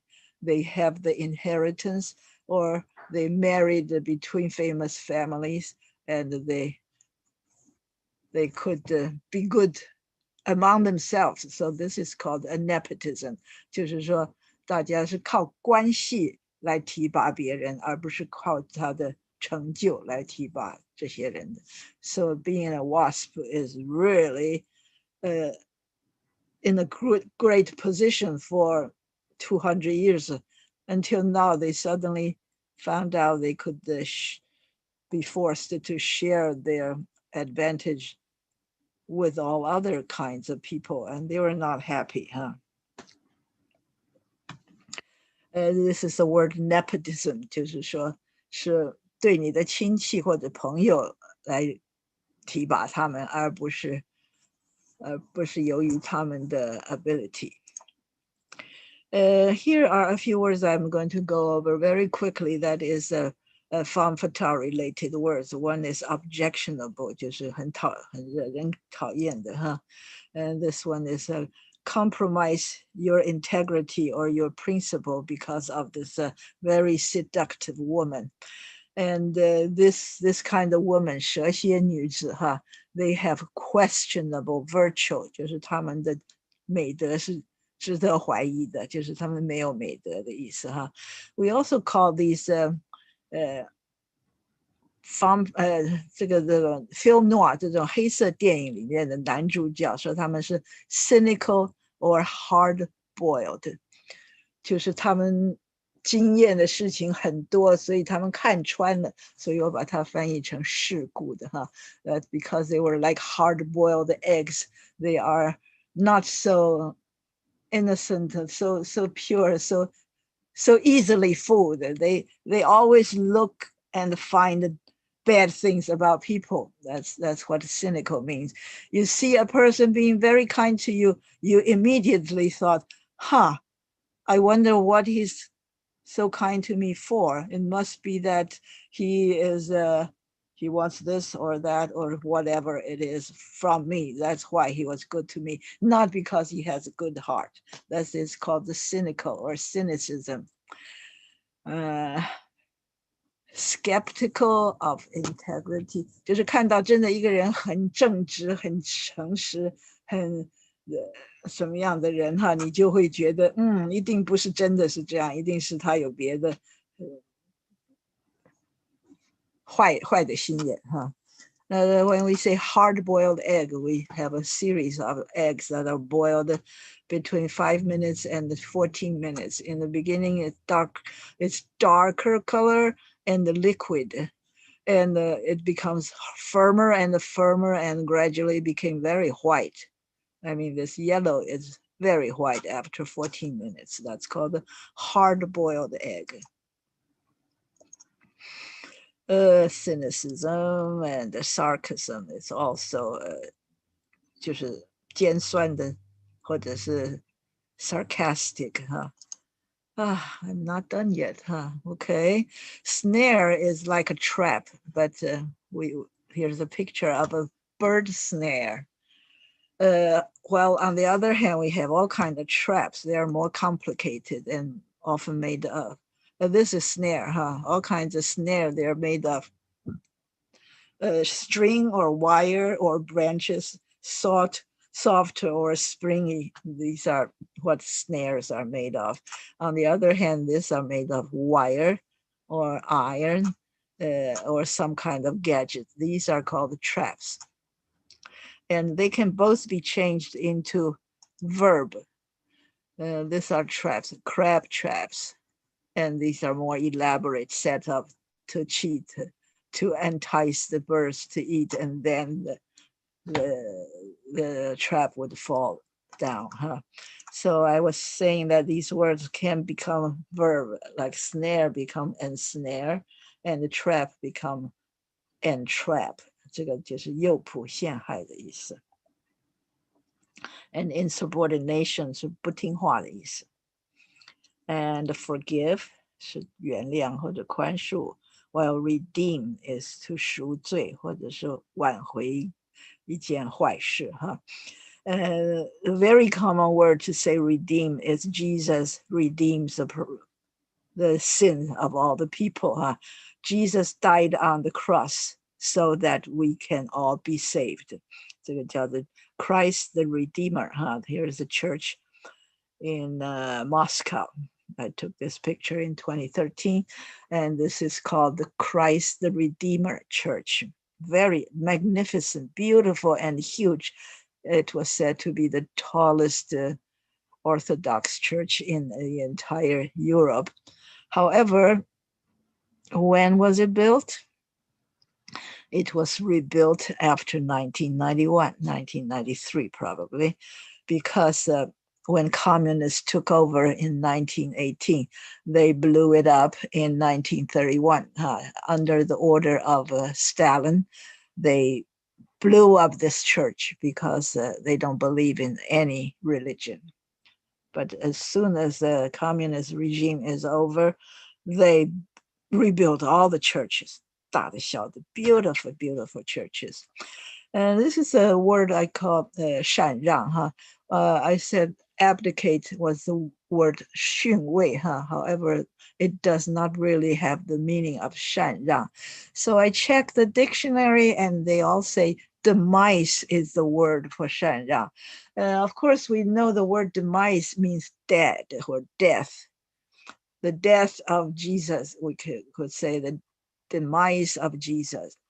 This is the death of this regime or the government or this monarch, but not the actual death. It's just that he no longer functioned as the ruler because he gave the position, the throne, throne 就是他的这个王位 throne.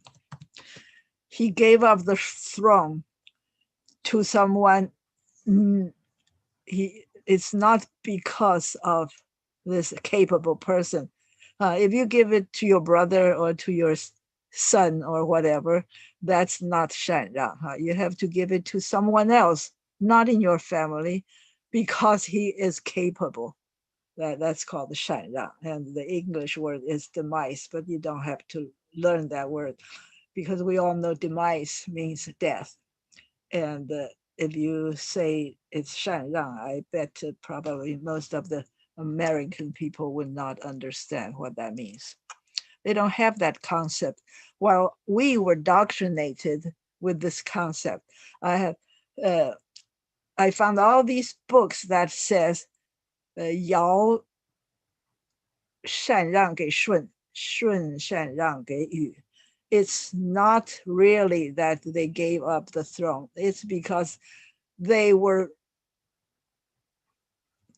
how do you say, overthrown by the next emperor or king. So they say Shun arrested Yao in order to become the king, and Yu arrested Shun in order to become the king. And people like Confucius just glorify this tradition of such wonderful generosity to give up the throne for someone who really can rule the country after they're gone. So this is an idealized history, which was not true, according to all these books. Okay, let me go with this one. I am so... Okay, I will stop share and try a different screen, which is this one. Oops, too quickly. I haven't. I need to choose share screen and these two. Okay, so I got this, and you can listen to this. At the very beginning, a very good place to start.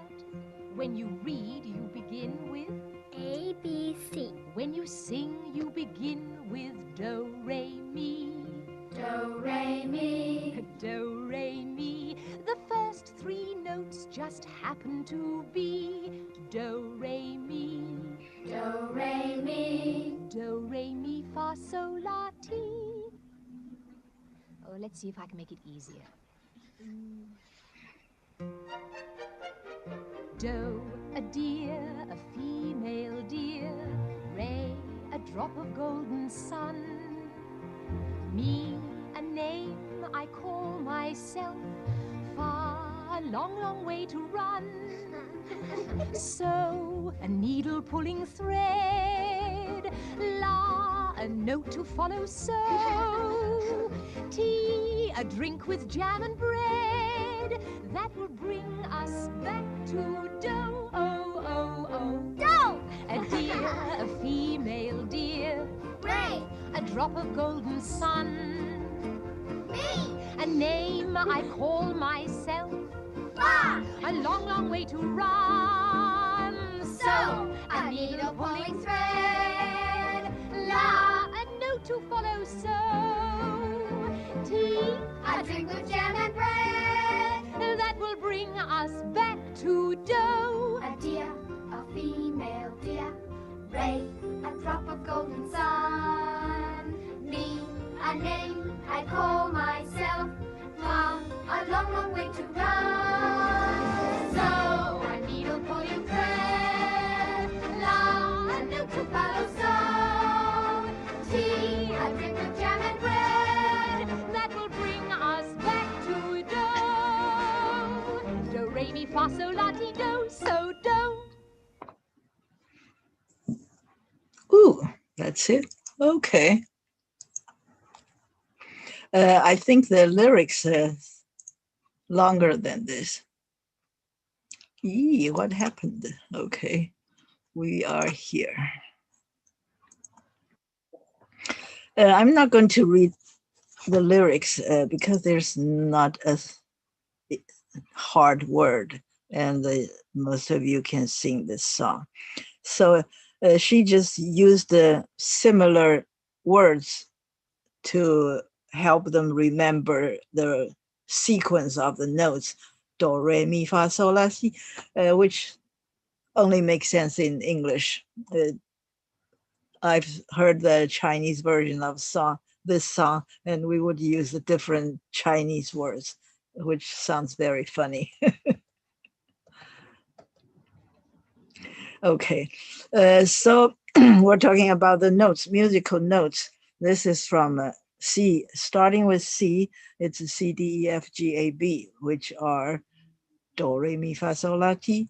And immediately you know there are 8 keys that are white, and there are 5 keys that are black.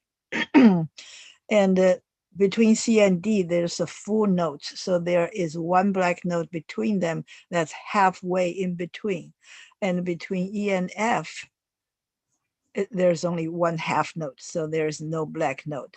So each step from here to here to here to here is a half note.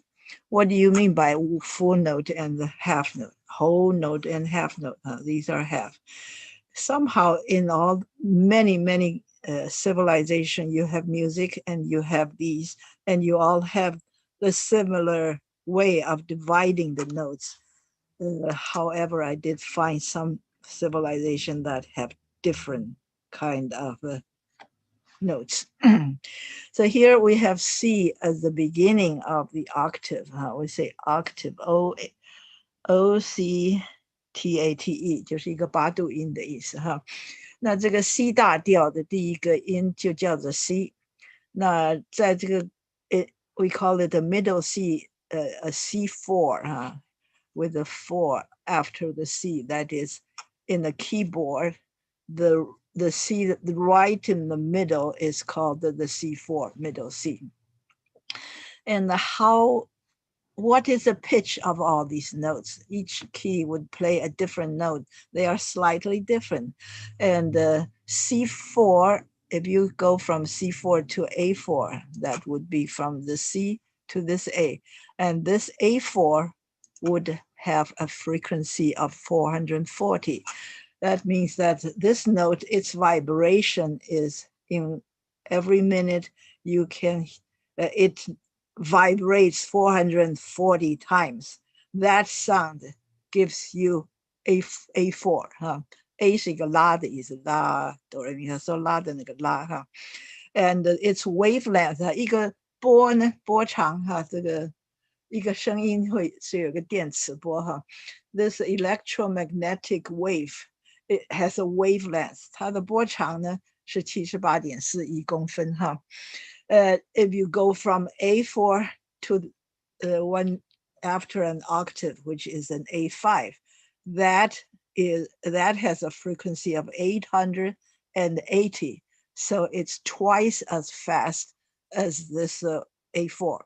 So from A4 to A5, it's twice as higher pitch, exactly 2 times higher. So this is an A4 on the musical sheet.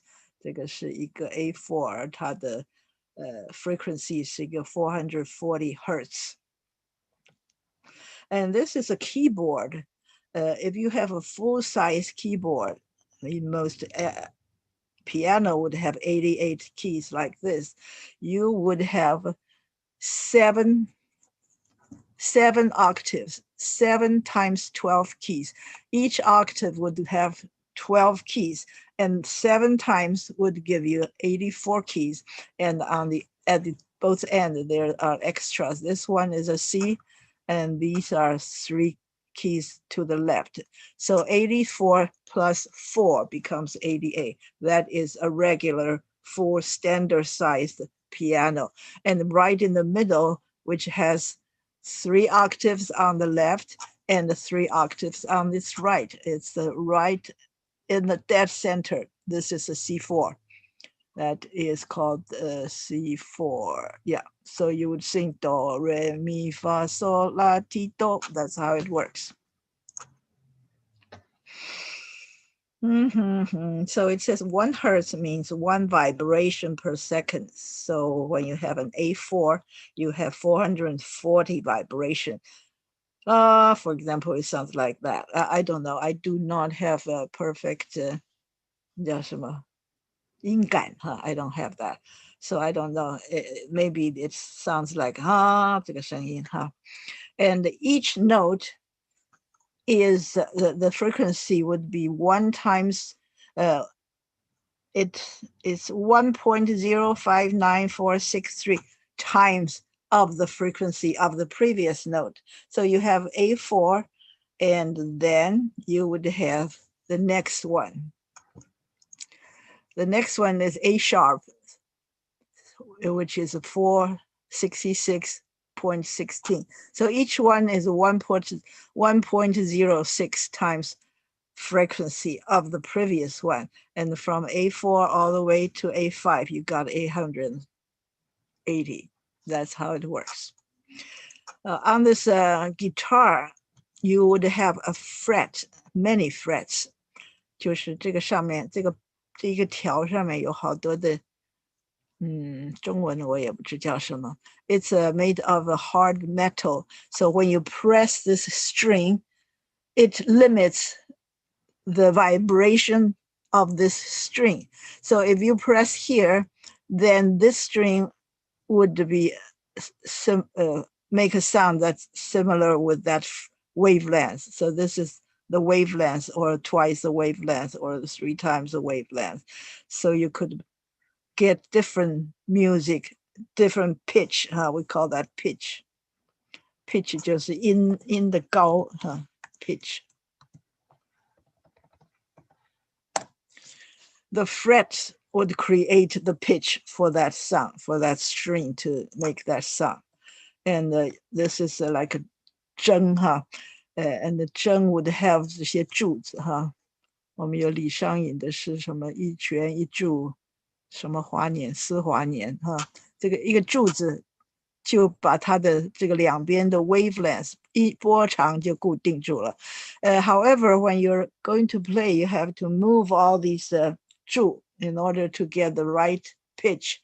And 我们有一个说法叫做浇筑鼓瑟When you want to play a 瑟 you use glue to make that jute stick to a certain point. That's because somebody played the music so well. You want to make music as good as that person. So you imitate that person. He put the jute there and you would do the same. And you would put the glue there so that you would have the same pitches. However, if you cannot play it well, no matter how you fix those frets, it would not work. That's called a 柱 哈。So 这个8度音就叫做 octave 哈，而每8度呢就 repeat. There's one octave from C to C, and the next octave from say C5 to C6, and from C6 and so on. And on this side you have C3 and C2 and C1. That's called an octave, 就是8度音哈。And the distance between two successive 这个字叫做 successive， 就是连在一起的。那 do 跟 re 的中间呢，它们两个是 successive 的 notes 哈，它们中间的距离就是这个音阶哈。那可是有的是全音的音阶，有的是半音的。If you go to the black keys, it becomes 半音。And here I would let you know what octave means. Here is OCT, which means it's a prefix for 8. Octave means 8, 8度音哈。There's a nil, there's 1, and bi means 2, tri means 3, quad means 4, pent like pentagon 哈。quadruple 或者是什么 quad， 有时候 you have 4 buildings or dormitories. This is a quad. And there are 4 women, non-white women, congresswomen. They call themselves a quad because they are 4 together. And hex means 6. If you have a corner table with 6 edges, then it's called a hexagon. Hept means 7. Oct means 8. This non means 9, and the dec or des means 10. Such as December, November, October, these all came from here. December used to be the 10th month, but now it's the 12th month. Probably because you have Julius Caesar and Octavius, who is Augustus. Emperor Augustus. They were born in July and August, so they mess up the scheme. So it becomes October means 第10个月, even though oct means 8. Okay, I think that's about it. And you can go in circle. From the C, you go to the D and then to E and so on and so forth. And after an octave, you return to this. So it's a circle. And between this whole 2 notes is this big, and between this T and the do, it's only half a note. So you have all these different arcs and so on. I might as well skip this because you know John Sebastian Bach 叫做巴哈这个音乐家，他有一个有名的一组钢琴的音乐叫做12平均律曲哈，equal temperament 的曲子。However, this is almost all the countries in the world have their music arranged this way. That is having notes in these kinds of sequence. They're all in the same ratio, evenly divided among 12 notes. However, not all of them are like that. In fact, you can invent a music system that is totally according to what you want. You can put these 2 notes closer together or that farther apart and so on and so forth. That would be very difficult to sing. However, I went to Thailand, I went to a museum. It says, I got this link in my handout. You can click on it and go to this Wikipedia page and you scroll it down. There are 3 musical sheets. If you click on the 3rd one, you could hear the their musical scale. It's not like do re mi fa so. It's like the I don't know. I can't sing that, but in the museum it tells you what their frequency or wavelengths are, and it's very strange to outsiders, but they apparently write their music that way, huh? Here we have 五弦弹，也是白居易的诗哈，他是讲他的一弦二弦，第一、第二弦索索，秋风扶松疏韵落。He's talking this musical instrument having 5 strings, and one side of it would be having very thick string, and the sound would be low, and the other side though has a very thin string and the sound would be high. And he would say the first 2 strings sounds like the autumn wind caressing the pine trees, and the notes are like scattered about. And the 3rd and the 4th strings were cool and clear. It's like in the evening, there's a crane in a cage who was crying because he misses, or he, maybe it's a he, huh? It's a she misses her son, her offspring. So she was crying in the cage. And the 5th is most emotional. It sounds like the water was frozen in the creek, dropping and could not move anymore. He's very convincing in his describing these 5 strings. And when you play with all 5, then you would have different effect with different notes. And qi qi qie qie fu zheng zheng, they all have different kind of sounds. 铁骑珊瑚一两曲，水榭玉盘千万声. This is a very interesting poem. However, it's only part of a longer poem. The original is this long. It's way too long and it's very hard to read. The part that we just read is this part. It's very well done. Each sentence, or it's all arranged very well. However, it's got the first part which introduces this poem, and this very large part about the entire description of music. And he was talking about a certain person who's called the Zhao Bi. He was listening to Zhao Bi using this 5-string musical instrument to play, and he was very moved, so he wrote this very big poem on this, but we only chose this 5 couplets, so it's 10 sentences in this poem. And in the title, it was called the 五弦弹.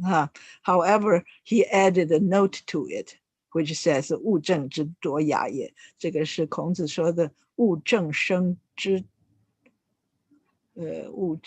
之乱雅乐也，大概是这样说的。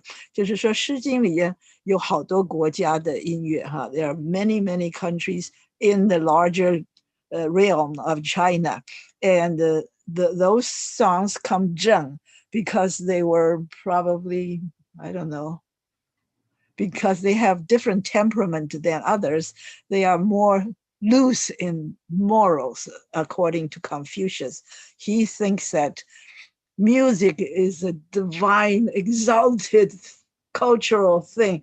And when it comes to Zhengguo, their music is too vulgar, too licentious, he didn't like it at all. However, if you look at them, they just probably have more songs about young men courting women. That's just human nature. I wouldn't say it's vulgar or something. When I say vulgar, 就是说它很不雅的意思, vulgar. And at the same time, his good friend Yuan Zhen wrote also wrote 五弦弹. It's also about the musician called Zhao Bi. This is what he wrote. If you search Google, you can find all these different ones. But to me, I think we only have to study this 10 lines. This is a 五弦琴 with 5 strings. 五弦琴 Yes. So it's like a 有弦的琴 but has 5 strings. 在尚书里面. So that's probably 4,000 years ago or 3,500 years ago. It did record that 舜弹了五弦. 舜 would be almost 5,000 years ago. Okay. Here we have 琴、筝、竹, 这些都是 all Chinese instrument. 琴 would be called the 古琴 or called the zither, or lute, L-U-T-E. 筝我也不知叫什么，刚才我们看了一个筝的图。这个竹呢，我也不知是什么样子哈。But I know that a good friend of 荆轲叫做高渐离, he loves to play 竹. I think it's a bowl shaped. He wouldn't hit on it to make music. These are all Chinese musical instruments. It says that you do not prick or pluck this 五弦, but you use something to hit on it. It's like a xylophone or something. Anyway, nowadays we hardly see anybody playing that. There's a very short slide about Bai Juyi. He was very brilliant, and the emperor loved his poems. So he thought, if the emperor loved me so much, it is my duty to advise him, to give him advice, to tell him what was wrong so that he could correct himself. So he was always behind the sending the emperor all kinds of advices, and made the emperor very, very angry because people don't like people to pick on you. 皮也是啊，对啊，organic. So actually he was banished, 叫左将江州司马, 他就被派到江州 which is 江西省那个地方. So he wrote this wonderful 琵琶行. I wish you would find it on. Just Google 琵琶行 and you will be able to find it. He spent thousands of words describing this woman playing a pipa. It's a wonderful, wonderful piece of poem about music. Yeah, that's where I have. Yeah, I'm going to end it here. 琵琶行高一的中文课本应该不是长恨。Yeah. 长恨歌跟琵琶行 those are very famous, and he made a point to write all his poems so it's accessible. We say that they're accessible, 就是说我们说老妇都可以听得懂 accessible. 能够接触，能够了解叫做 accessible. So he was one whose poems are most people on the street, 贩夫走卒, they could also all understand, and they could recite his poems because he was that accessible. After he finished writing, he would go out and ask somebody to read it to see if they understand. If not, he's going to change it so that it's more accessible.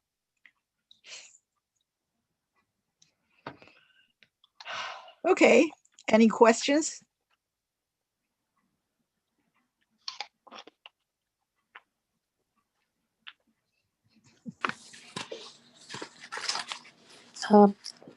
老师那个 pedestal does that have 不同的 pronunciation 就像 Renaissance 有个 European pronunciation 因为我好像